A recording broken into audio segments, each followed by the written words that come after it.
Il est exceptionnel ce petit crack. If you believe you can fly, you can. So it was kind of inspiring me, to say I can fly today. And that's the way I rode light, like I would have wings and I could fly. Mon père, il achète beaucoup de chevaux en France. Donc, mon meilleur chevaux sont toujours des chevaux français. Compétition. But she jumped so good, and I thought, she only did one round yesterday. She jumped amazing yesterday. Cheval sauté, c'était un rêve. J'avais mon parcours qui défilait exactement de la façon dont on avait prévu. Le cheval sautait formidable, j'avais un sentiment génial. Cavale.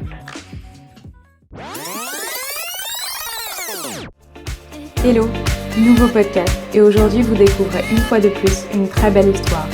Rencontre avec Adrien Berne, cavalier professionnel de dressage, mais aussi de spectacle. Situé à Dommartin, dans la région lyonnaise, Adrien a écrit son histoire en étant acteur de la réalisation de ses rêves. N'étant pas issu d'une famille cavalière, notre invité s'est beaucoup investi afin de diversifier ses expériences et c'est ainsi qu'il a pu se former au Puy du Fou pour le spectacle, mais aussi avec Bento Castellano au Portugal afin de devenir le cavalier de dressage qu'il est aujourd'hui. J'ai fait la rencontre d'un homme de cheval aux valeurs et à la philosophie bien ancrée, avec une ligne directrice, respect et confiance avec nos chevaux. Après avoir débuté dans le spectacle, Adrien s'est naturellement orienté vers le dressage, qu'il n'a plus jamais cessé. Amoureux de la technique et de la rigueur, il revient à cette occasion sur les éléments fondamentaux qui, selon lui, sont la clé de la réussite.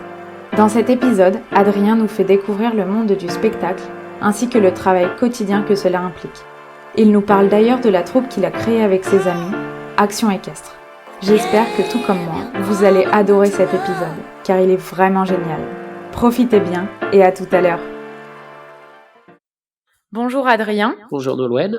Tout d'abord, je te remercie d'avoir accepté mon invitation au podcast. Pour te présenter aux auditeurs, tu es un cavalier de dressage professionnel et tu as aussi en parallèle une activité de spectacle équestre auquel tu participes. Est-ce que tu pourrais nous parler de ton parcours avant d'en arriver là? Comment t'es venue la passion des chevaux? Et est-ce que aussi t'es issu du monde du cheval de par tes parents? Alors, moi, la passion du cheval, elle m'est venue quand j'étais vraiment tout petit. Je peux même pas dire à quel moment j'ai commencé à monter à cheval. Mes parents, ils sont pas du tout du milieu du cheval. Ils avaient des chevaux, mais que pour le loisir, pour la randonnée. C'est comme ça, en suivant mes parents dans leur randonnée, que ça m'est venu la passion du cheval. Alors après, c'est vrai que pendant les vacances, on avait l'habitude d'aller à des endroits où il y avait beaucoup de spectacles équestres, comme la Feria du Cheval au Sainte-Marie-de-la-Mer ou le Savillon d'Avignon. Et c'est là où j'ai commencé à me passionner pour le côté spectacle et dressage des chevaux. Donc au début, ouais, j'ai commencé avec les chevaux de mes parents. D'accord. Ok. Et du coup, t'as pas eu de phase où t'es passé par l'obstacle ou autre Ah non, pas du tout. Moi, je viens de la randonnée et après du spectacle. Après, donc dans ton parcours, à quel moment est-ce que tu as souhaité travailler dans le cheval et je dirais quel a été un peu l'élément déclencheur de ton début dans l'équitation en tant que professionnel? Alors, ça a été en fait des rencontres parce que pour mes parents, ils m'avaient vraiment mis dans la tête que le cheval, c'était pas un métier. Donc j'ai fait toutes mes études dans le milieu agricole, mais rien à voir avec le milieu équestre et je gardais ça juste comme passion. Et en fait, comme j'étais vraiment très, très passionné, dès qu'il y avait des grands spectacles, j'allais rencontrer les artistes et j'ai eu 2-3 propositions pour remplacer des voltigeurs. Et il y a un été, normalement, je travaillais avec mon père qui était paysagiste pour me faire un peu d'argent. Et une année, j'ai voulu un peu aller observer le milieu du spectacle. Donc j'ai contacté un de mes amis, François Jacquelin, qui avait la troupe Les Fils du Vent, une très bonne troupe de voltigeurs cascadeurs. Et je lui ai demandé s'il connaîtrait pas une troupe qui cherchait un palefrenier pour que je puisse observer et continuer d'apprendre, mais juste à regarder. C'était là où il m'a dit, il y a le Puy du Fou qui cherche des cavaliers voltigeurs. Moi, pour moi, dans ma tête, j'avais vraiment pas le niveau d'intégrer une telle écurie. Et en fait, j'ai envoyé lettre de motivation, j'ai passé les castings et j'ai intégré le Puy du Fou. Donc, quand mes parents, ils ont vu que je pouvais gagner ma vie du cheval, là, ils m'ont laissé vivre de ma passion. D'accord. Pour rebondir à ce que tu disais, tu fais notamment du spectacle. Est-ce que tu peux nous parler justement de ton expérience au Puy du Fou et à Appassionata? Alors, au Puy du Fou, j'ai fait 2 saisons, une quand j'avais 17 ans et l'autre quand j'avais 19 ans. Donc là, c'était vraiment une expérience qui m'a énormément formé parce qu'on montait beaucoup de chevaux, différents. Ça m'a énormément appris à gérer le stress, gérer les imprévus en spectacle parce qu'on sortait en spectacle 4 fois par jour et de travailler dans une, aussi grande écurie où vraiment les soins, aux chevaux étaient top et d'un grand professionnalisme. Donc ça m'a vraiment formé le Puy du Fou et Appassionata, c'était un peu différent parce que là, j'allais sur les tournées mais pour des remplacements. Comme je faisais mes études, en parallèle, c'était, François Jacquelin qui m'appelait. Dès qu'il avait besoin d'un voltigeur pour remplacer, il m'appelait, donc je prenais l'avion, je faisais le week-end de spectacle et je rentrais. D'accord. Et quels sont, je dirais, les parallèles et les différences que tu peux, tisser avec ton métier de cavalier de dressage? C'est toujours la même, orientation. Moi, ce qui me plaît dans l'équitation, c'est dresser des chevaux. C'est-à-dire qu'on les dresse pour le spectacle, on les dresse pour la compétition de dressage, on a la même direction, en fait. Après, ce que j'aimais vraiment et ce que j'ai gardé sur mes chevaux de dressage, c'est d'avoir des chevaux qui nous fassent, entièrement confiance. Oui, c'est vrai qu'avec les cascades, ouais, je pense que c'est un élément, indispensable, la confiance. Avec les cascades, ouais, c'est primordial parce que quand on fait toutes les figures de voltige cosaque, les chevaux ils sont lancés à vive allure, on lâche les rênes et on doit être obligé de faire confiance à son cheval. Oui. Et justement, tu parlais des soins qui étaient faits, aux chevaux au Puy du Fou. Du coup, ça m'intéresse, quels sont un peu les soins qui sont faits et qui seraient spécifiques, je dirais, et différents, par rapport aux disciplines qu'on connaît? Et notamment en termes de travail des chevaux au quotidien, est-ce que vous travaillez plus sur vous, plus sur les chevaux? Comment, ça se déroule?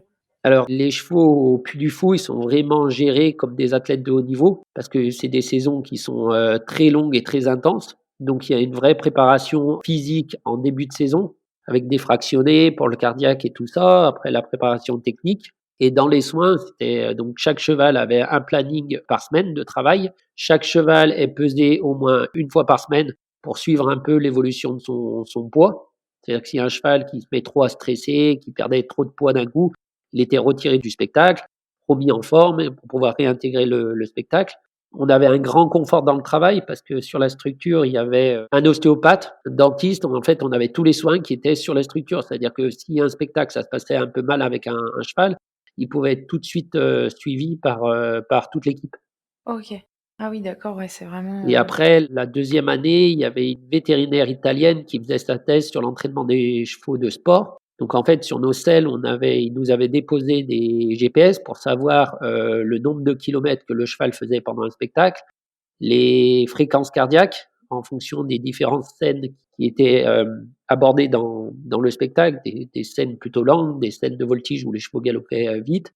Et après, il y avait des prises de sang régulièrement dans le spectacle pour voir l'évolution au niveau métabolisme. OK. Ah oui, c'est vraiment impressionnant comme suivi, Ah oui, moi, c'est l'écurie où il y avait les meilleurs soins sur les chevaux. Avec, pareil, D'accord. sur l'alimentation, en fait, ils laissent rien au hasard. Oui, c'est calculé en fonction de la typologie du C'est cheval ça. et Et autres après, il y a ou? aussi le caractère qui rentre en jeu parce qu'après, on avait des chevaux qui étaient un peu anxieux, donc qui avaient tendance à perdre un peu de poids pendant la saison. Au contraire, il y en avait qui étaient très, très calmes et eux, il fallait toujours se méfier parce que c'était des chevaux ibériques, ils ont vite tendance de prendre trop de poids. Donc, chaque cheval avait son régime alimentaire. D'accord. Et du coup, en termes de travail, comment est-ce que vous fonctionniez et est-ce que vous travaillez plus sur les chevaux ou sur vous, au quotidien? Alors, au quotidien, on travaille beaucoup plus sur les chevaux. Donc, en début de saison, quand on avait un peu moins de spectacles, le matin, on avait quelques chevaux à travailler sur le plat et après, on avait nos spectacles et en pleine saison de spectacle, en fait, on fait que les représentations. Ouais, parce que le rythme est déjà, suffisamment soutenu Là, ouais, en sûrement, pleine saison, on tourne à 4 spectacles par jour Ah oui, avec, 3 lots de chevaux. d'accord. Ah oui, ouais, c'est vrai que c'est hyper intense, Ah oui, oui, les saisons, ouais, c'était très, très intense. et comme ça, enfin, les chevaux, je dirais quelle est la durée un peu, de vie d'un cheval de spectacle, enfin, en termes de carrière? Alors là, c'est très variable. C'est en fonction du caractère, en fonction du tempérament du cheval, aussi du physique du cheval. C'est-à-dire qu'il y a des chevaux, je me rappelle qu'ils ont fait des carrières très, très longues. À plus de 20 ans, ils étaient encore en spectacle parce qu'ils étaient en pleine forme. Ils avaient essayé de les mettre à la retraite et les chevaux, ils supportaient pas la retraite. Donc, et après, il y a des chevaux qui ont des petits problèmes, on va dire, physiques, des petites tendinites. Et là, ben, ils sont remis à la retraite beaucoup plus jeunes. D'accord. Après, en termes de chevaux du coup et de race, vous aviez principalement des chevaux ibériques ou pas? Alors là, dans la partie, cascade voltige, c'était que des chevaux ibériques. D'accord, Donc soit du pur S espagnol, soit du pur Saint-Louis italien. d'accord. OK, très bien. Tu œuvres aussi avec Action Équestre. Ouais. Peux-tu nous parler de ta saison de spectacle?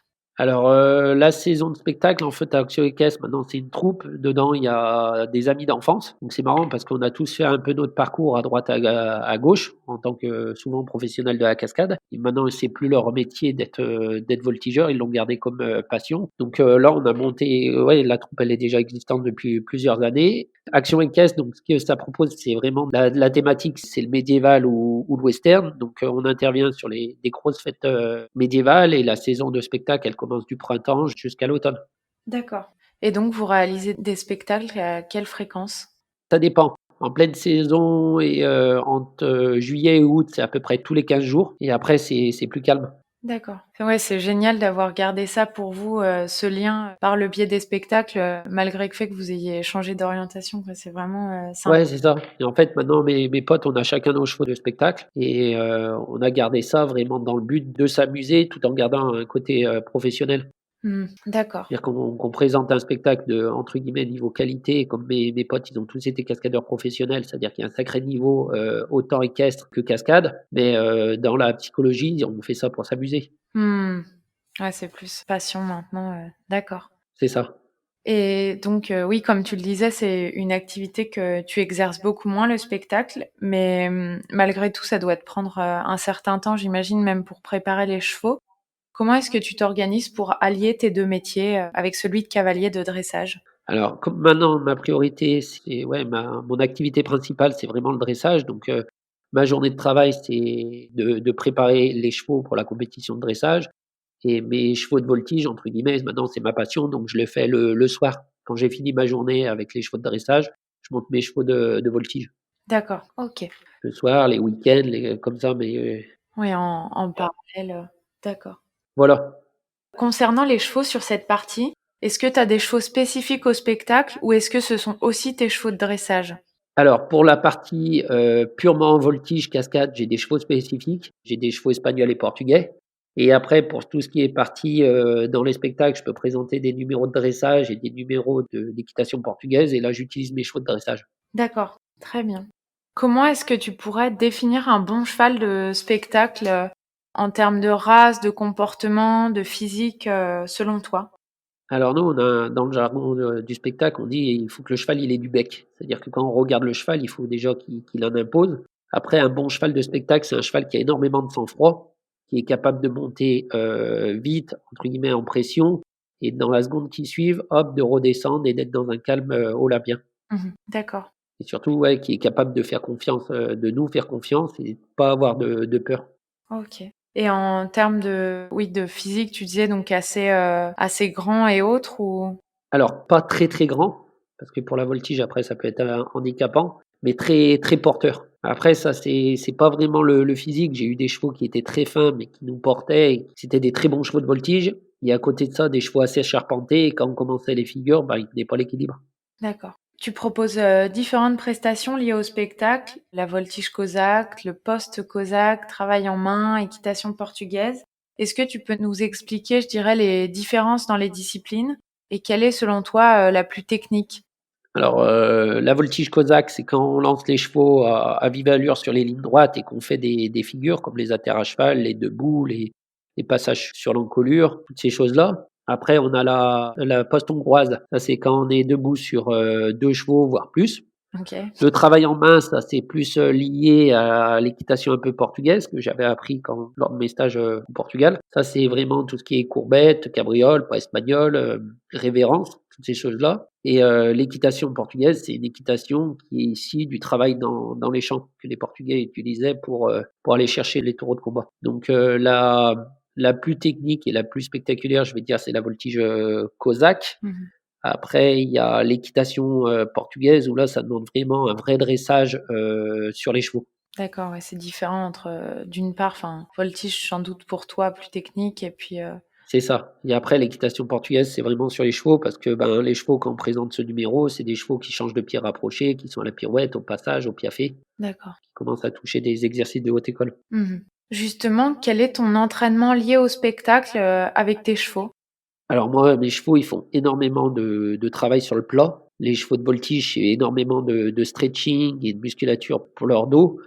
Après, j'essaye de les mettre en voltige une fois dans la semaine, mais c'est très rare que je les mette sur les lignes. Je travaille beaucoup sur des pistes de cirque qui permettent d'avoir un cheval beaucoup plus calme et de pouvoir répéter les figures. Mmh.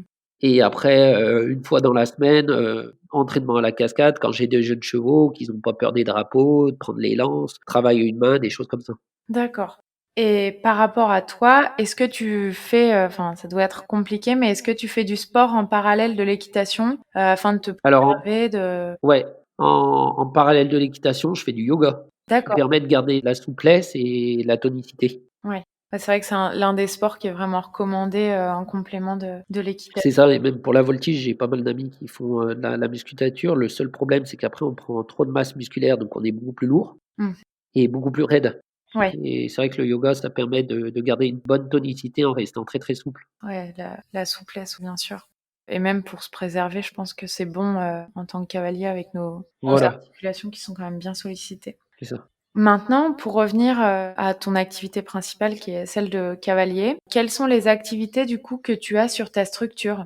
Alors les activités, j'ai le travail de chevaux pour la préparation pour la compétition, donc du jeune cheval jusqu'au cheval de Grand Prix.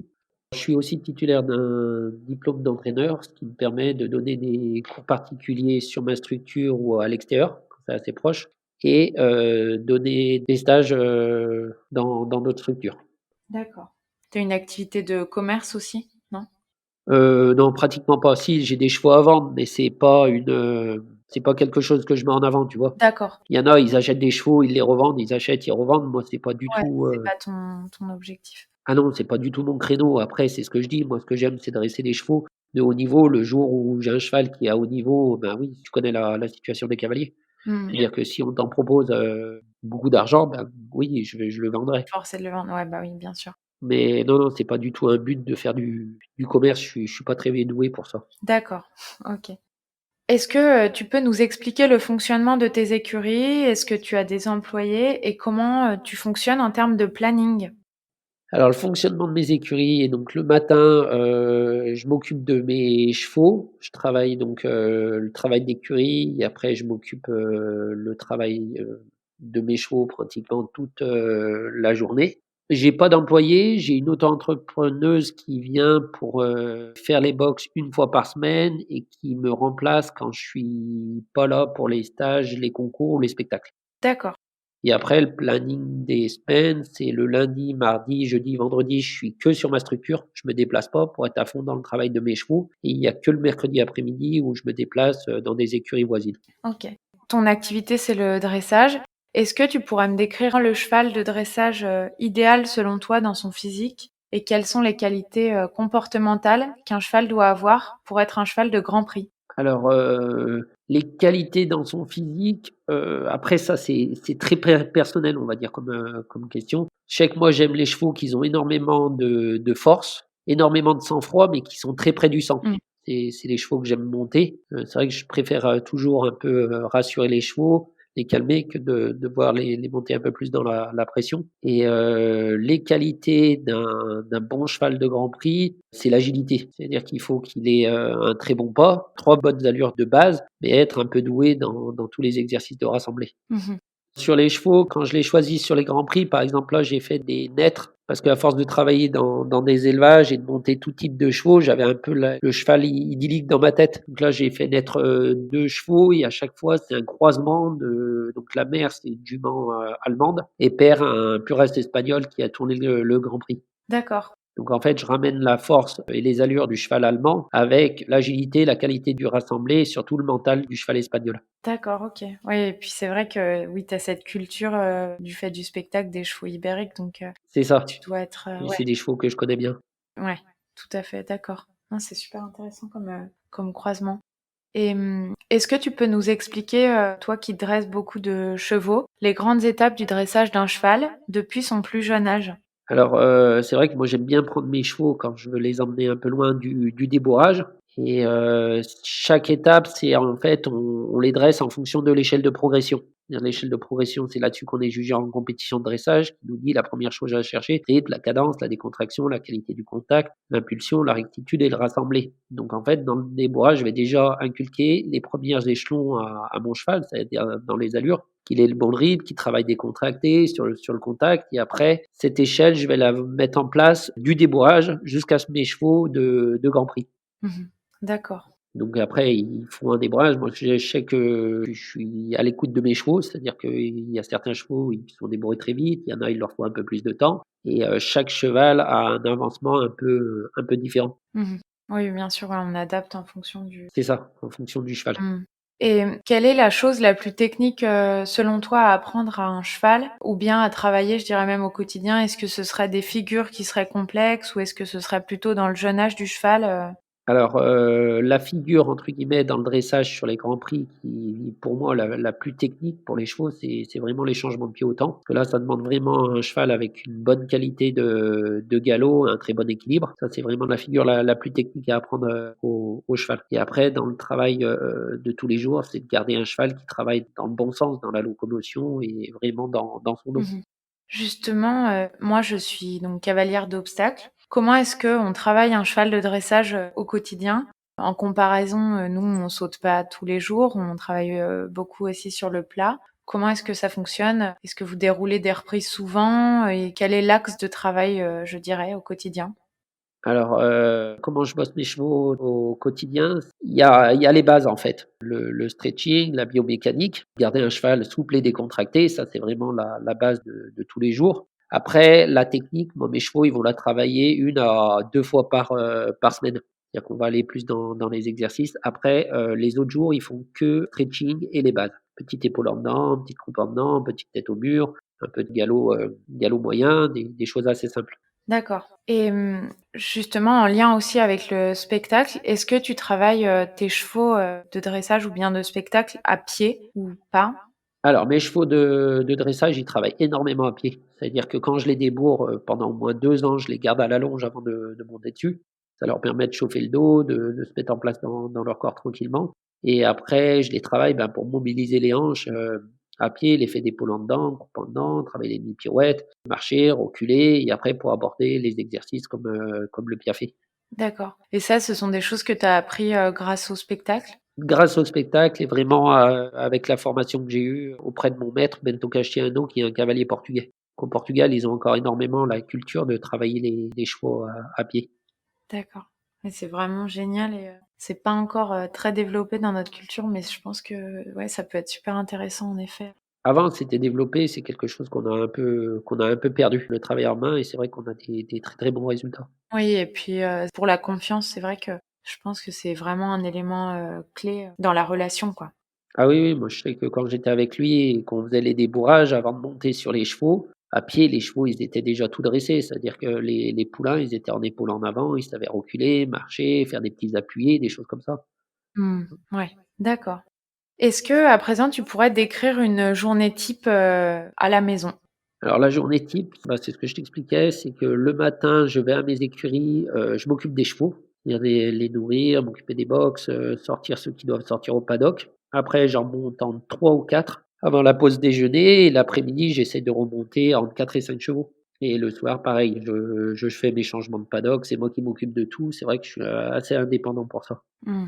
Oui, ça doit te faire de bonnes, journées. Ouais, mais c'est vrai que ça a été un choix que j'ai fait, j'ai du mal, à déléguer, on va dire. Mmh. J'aime m'occuper de mes chevaux, de les nourrir le matin, savoir comment ça va, quand je les sors au paddock, de les regarder et tout ça, d'être au plus proche de mes chevaux, ça c'était vraiment très important. Ouais et puis ça permet de toujours enfin, lien de confiance, mieux les comprendre et autres et mieux les connaître, donc c'est vrai que c'est important. Bah, c'est ça et après c'est vrai que quand je les vois le matin au paddock, j'en vois un qui est un peu speed, j'organise un peu la séance en fonction. Au contraire, s'il a fait une bonne séance la veille, je l'emmène au paddock, je le sens un peu fatigué. La séance, je pourrais la faire plus calme, je trouve que c'est assez important. Ouais, c'est sûr. En fonction de quoi est-ce que tu planifies le travail de tes chevaux? Et est-ce que aussi tu auras un exercice particulier sur lequel, tu aimes, travailler et dont tu pourrais nous parler? Alors, le travail de mes chevaux, entre guillemets, je le planifie jamais. C'est-à-dire que c'est en fonction vraiment du cheval, dans l'état où je le prends le matin. Et si c'est des séances un peu compliquées, hop, je reviens en arrière, je reprends que des bases. Si au contraire, c'est une journée où le cheval il est très facile, là j'en profite pour avancer dans la technique. Et les exercices en particulier, c'est les exercices de base, c'est-à-dire d'apprendre au cheval les épaules en dedans, croupe en dedans, les choses comme ça, juste des exercices d'assouplissement. D'accord. Est-ce que tu pourrais nous parler de ton piquet de chevaux actuel? Alors là, actuellement, dans mes écuries, j'ai une dizaine de chevaux, donc j'en ai 2 qui sont consacrés, à la cascade. Après, pour la compétition, j'ai Cuba du Feuillard, c'est mon cheval de Grand Prix qui a 13 ans. J'ai Hammam, c'est un Lusitanien de 8 ans, qui j'espère va être prêt pour le Grand Prix l'année prochaine. C'est un cheval qui est assez proche du 100, mais assez talentueux. Et là, qui a déjà tous les exercices de haute école, les changements de temps au temps, piaffé, il faut qu'on confirme le passage.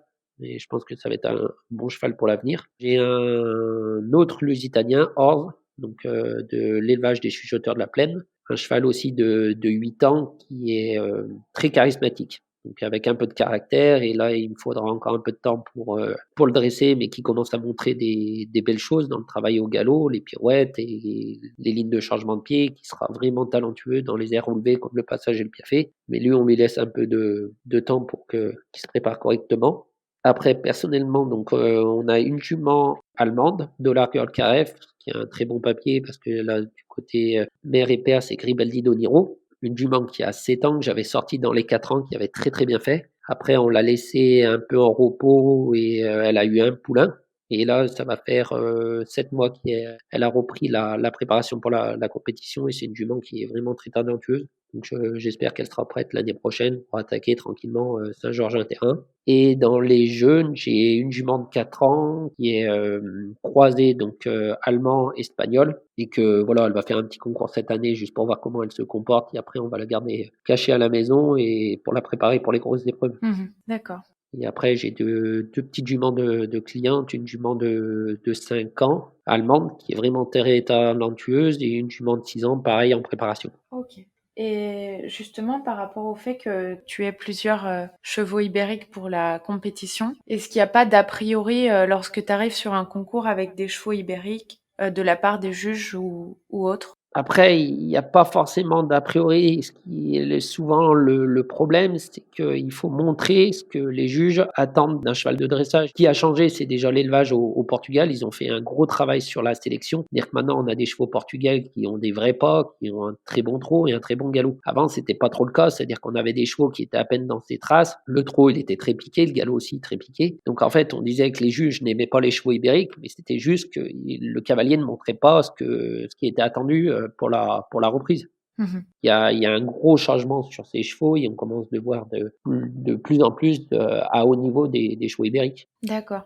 Et toi, entre les chevaux ibériques et les chevaux allemands ou autres, est-ce que tu as une préférence et quelle différence principale, je dirais, enfin, tu peux ressentir Alors, la préférence, je vais dire pas forcément parce que j'ai eu des chevaux allemands et c'était vraiment des très très bons chevaux. La différence, c'est que le cheval ibérique, il va se monter avec beaucoup plus de finesse que le cheval allemand. Le cheval allemand, l'avantage, c'est qu'il y a eu de la force, il y a la qualité d'allure et peut être un petit peu, on va dire, un peu plus brouillon sur la selle, il y aura moins de conséquences. Que les chevaux ibériques, c'est des chevaux qui sont très près du sang et il faut énormément de finesse pour pouvoir les monter correctement. D'accord. Ok.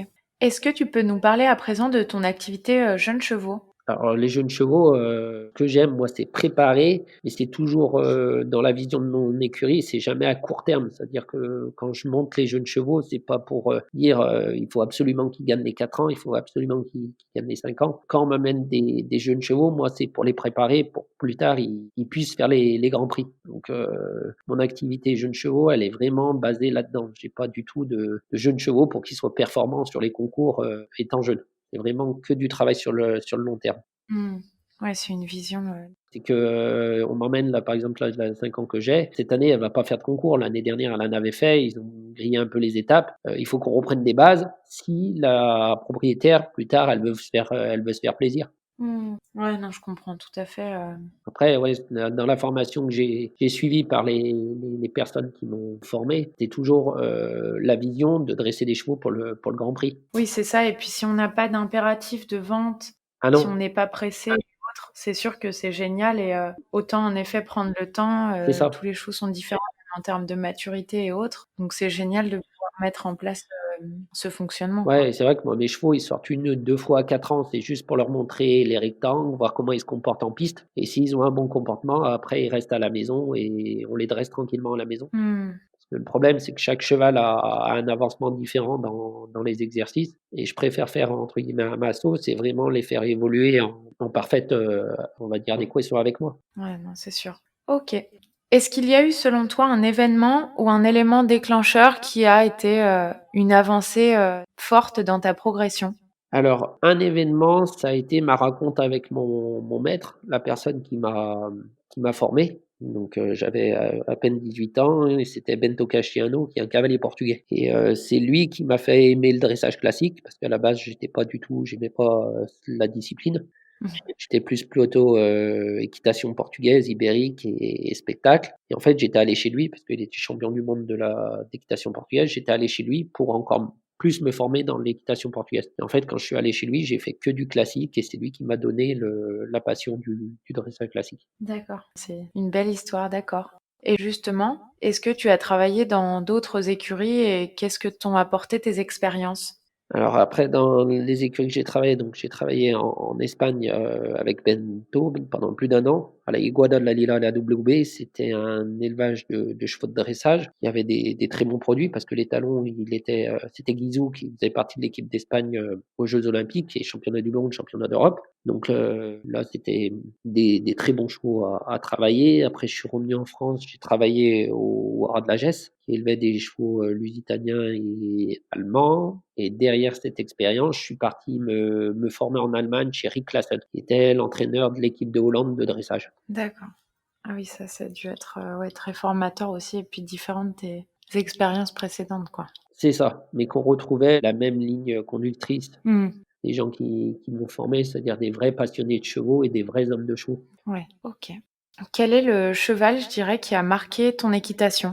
Alors, le cheval qui m'a le plus marqué, ça a été mon cheval que j'ai perdu il y a 2 ans de ça, Gento. Parce qu'en fait, il a suivi toute mon évolution. Je l'ai eu, je devais à peine avoir 12 ans jusqu'à mes 28 ans. Donc, en fait, lui, il m'a connu du début quand j'étais cavalier de randonnée. Il m'a fait mon premier cheval de voltige de spectacle, mon premier cheval de dressage, mon premier cheval d'équitation portugaise. Et c'est lui qui a, entre guillemets, suivi toute mon évolution. Ouais, et qui t'a accompagné en fait dans chaque discipline que tu as pu C'est faire. ça. Oui, d'accord. Un peu qui m'a fait mon maître d'école, qui a pardonné un peu mes bêtises et c'est vrai que c'est qu'à la fin de sa carrière, je commençais juste à le comprendre et comprendre toutes les bêtises que j'avais pu faire sur son Ouais, dos. d'accord. Ouais, c'est une belle histoire. Ouais.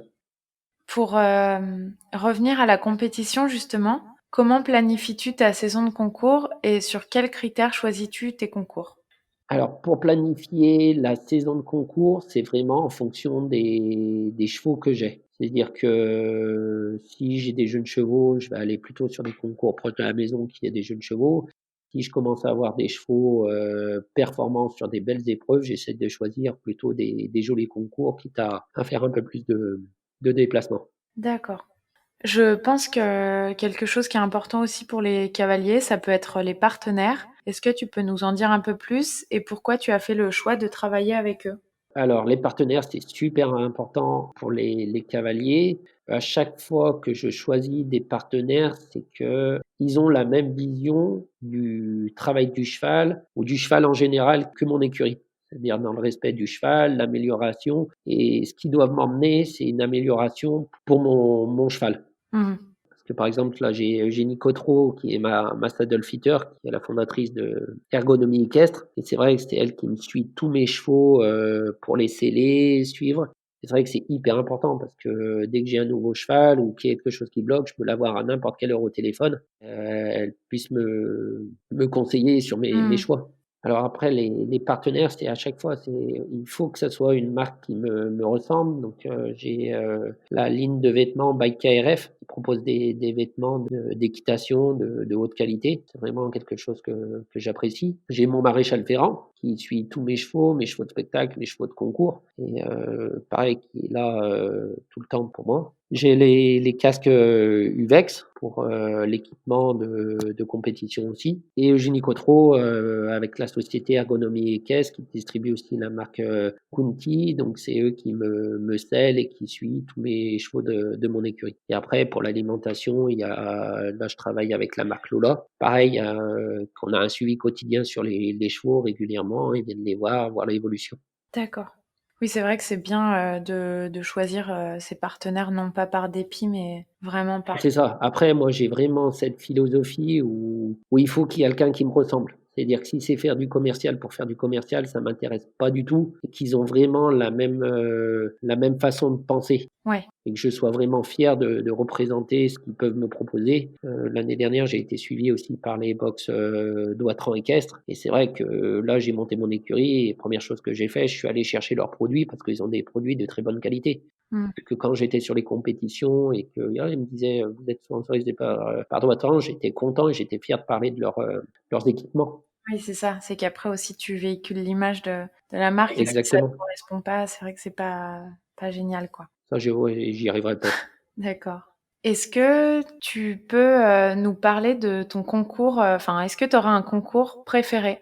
Alors moi, j'ai vraiment pas de concours préféré. J'ai des endroits où j'aime beaucoup aller parce qu'il y a des bonnes pistes, les parkings sont pratiques, les chevaux sont bien installés. Mais non, je n'ai pas de concours préféré. D'accord, ok. Un truc que l'on cache un peu tous, c'est qu'on a souvent des tocs en concours ou des gris-gris. Est-ce que tu auras un objet fétiche ou un rituel lors des compétitions? Alors, moi, j'ai pas de gris-gris. La seule chose que je fais, c'est que ça doit être moi qui dois sceller mon cheval et tous mes réglages de bride, de filet. J'ai une amie qui vient m'aider de temps en temps quand j'ai plusieurs chevaux sur les compétitions pour me groomer. Elle a été groom professionnelle et c'est vrai que ça, c'est la chose que je peux pas laisser faire à quelqu'un d'autre. Poser la selle sur le dos de mon cheval et de faire mes réglages de filet, de bride, il y a que moi qui touche. D'accord. Ouais, non, c'est vrai que ça, je comprends, c'est un élément qui peut être stressant même si on a compris. Ouais, c'est quelqu'un qui me suit, qui a ses chevaux dans mon écurie, donc elle me connaît par cœur. Oui. Et même si elle sait exactement comme ça, il faut que ça soit moi qui le fasse. Ouais, je comprends, c'est rassurant, oui. Et après, c'est des petits détails souvent qu'on a l'habitude de mettre en place et ça se joue à très peu. Non, c'est sûr. Donc, ça fait longtemps que tu fais de l'équitation, tu dois avoir beaucoup de souvenirs, mais si tu devais en choisir un seul, ce sera lequel? C'est compliqué comme question.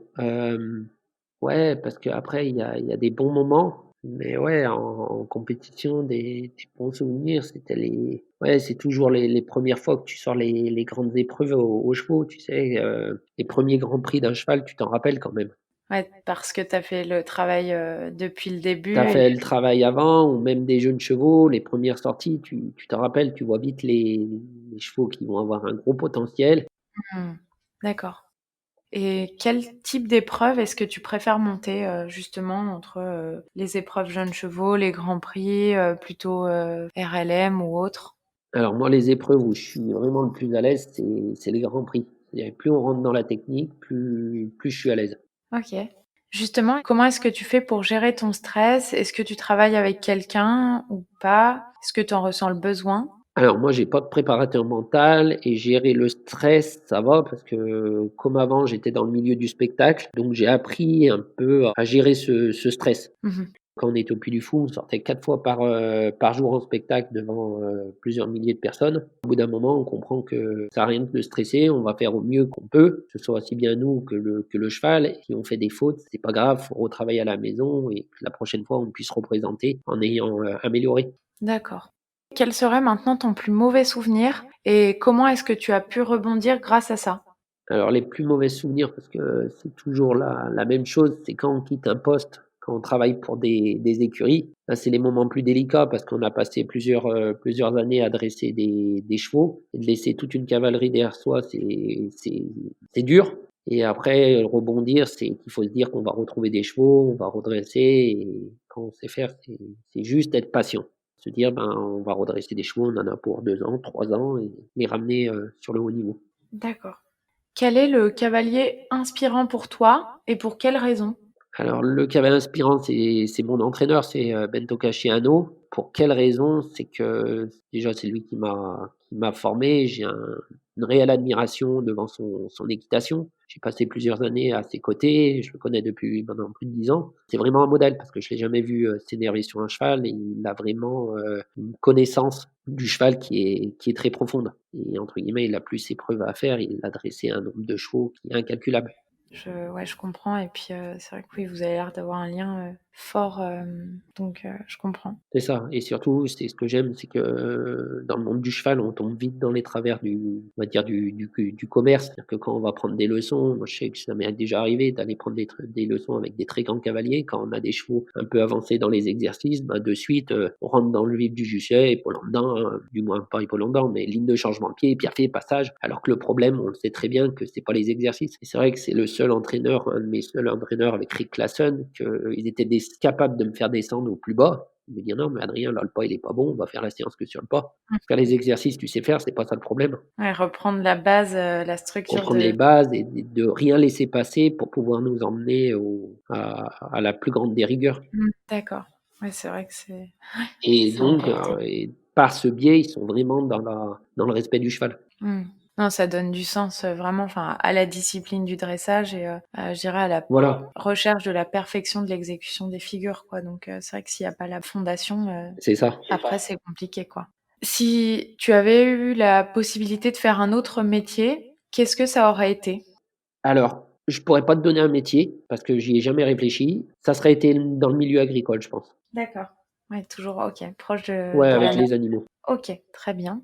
Alors, je vais te proposer une problématique et du coup, si tu peux donner, un tips à toi pour la solutionner lorsque tu es face à ce problème ou une recommandation. D'accord? Est-ce que tu peux nous parler un peu de la mise, en main du cheval? Et c'est vrai que c'est beaucoup lié à la décontraction, mais aussi à la compréhension du cheval. Quel est l'axe de tes conseils par rapport à ça?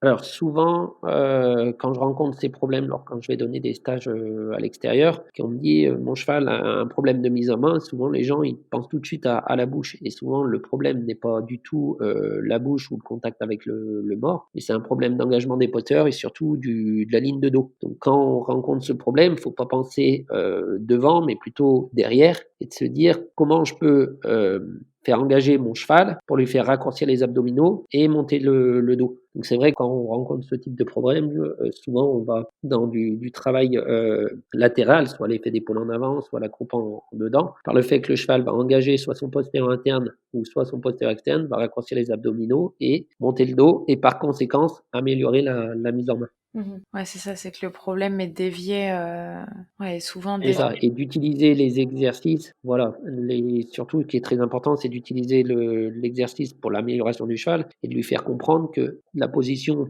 quand il a les abdominaux, monter le dos, est confortable. C'est-à-dire d'utiliser l'effet d'épaule en avant, de la croupe en dedans. Dès que le cheval fait un peu l'effort, hop, lui proposer la rectitude. Mmh. C'est ça, obtenir une récompense par rapport C'est ça. à ce qu'il fait et qu'il puisse associer, ouais, le confort comme tu disais. OK, très bien. Maintenant, je vais te donner, des noms de tes chevaux, auparavant et tu vas devoir me donner, un mot pour les définir et même si tu veux ajouter un petit mot, tu peux. Alors, Janto. Alors, copain ou partenaire. Comme il a suivi toute ma carrière, je le connais, je devais avoir 8 ans et en fait, on a grandi ensemble avec ce cheval. Ça doit être vraiment un lien, ouais, fort. Sultao. Sultao, apprentissage. Sri Lanka. Sri Lanka, la force. OK. Ubac Delone. Joueur, Très bien et Cuba. ma petite crapule. OK, d'accord. Donc maintenant, on va passer à la partie Fast and Curious. Donc je vais te faire 2 propositions et tu dois en choisir, l'une des 2. OK. Donc RLM ou Grand Prix? RLM, Complet ou CSO? CSO. OK, pourquoi? Ma compagne, elle fait du CSO, c'est pour ça D'accord, et c'est quelque chose que je connais plus que le complet, c'est une discipline que je connais pas du tout. d'accord. Jument ou Hongre?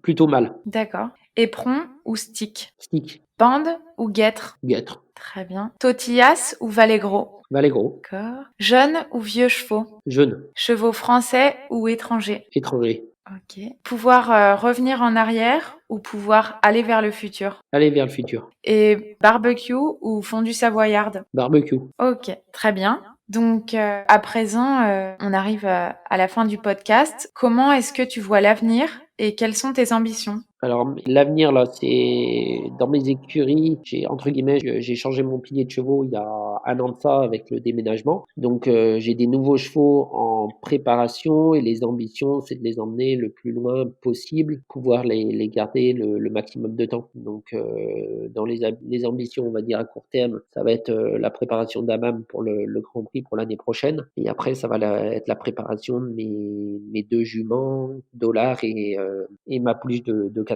D'accord, ok, très bien.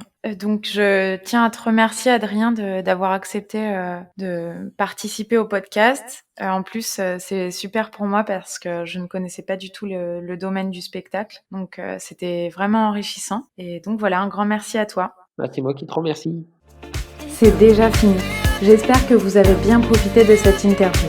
Je remercie Adrien de ce partage, des émotions et connaissances véhiculées à travers cet échange. Découvrir l'envers de l'activité de spectacle a été pour moi très enrichissant, ainsi qu'une vision encore différente de l'équitation et l'audace d'un cavalier très déterminé. Vous pouvez suivre Adrien sur les réseaux et sur son site internet que vous retrouverez en lien dans la description. Je vous remercie de faire vivre au quotidien cette aventure et c'est aujourd'hui la clôture du 11e épisode. Alors vraiment, je vous en suis très reconnaissante. Pour l'heure, on se retrouve dans 10 jours. Have a nice day et prenez soin de vous en attendant.